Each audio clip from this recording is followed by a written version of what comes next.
Aşk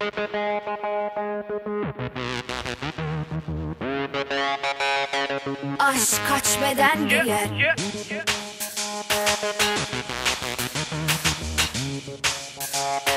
Aşk kaç beden giyer.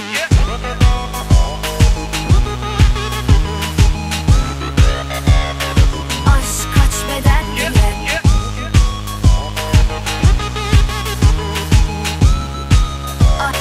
Aşk kaç beden giyer. Seversen yanılmadan, korkmadan, korunmadan, döktüğün o yaşsa da ahmak olmaz.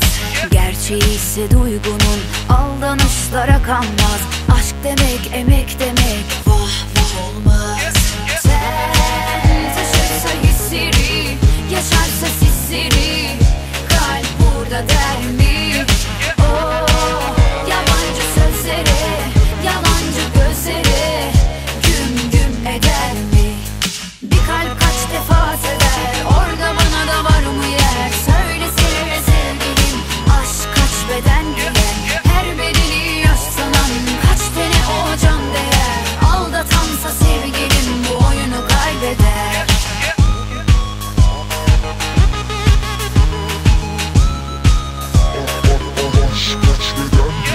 Seversen yanılmadan, korkmadan, korunmadan, döktüğün o yaşsa da ahmak olmaz.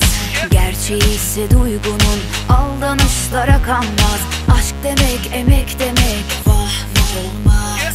Sen taşırsa hisleri, yaşarsa sisleri, kalp burada der mi?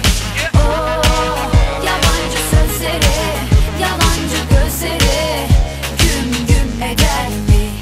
Bir kalp kaç defa sever, orada bana da var mı yer? Söylesene sevgilim, aşk kaç beden giyer. Her bedeni yaş sanan, kaç tane o can değer. Aldatansa sevgilim bu oyunu kaybeder. Bir kalp kaç defa sever, orada bana da var mı yer? Söylesene sevgilim, aşk kaç beden giyer. Her bedeni yaş sanan, kaç tane o can değer. Aldatansa sevgilim bu oyunu kaybeder. Söyle hadi durma, aşk kaç beden giyer. Söyle hadi durma, aşk kaç beden giyer.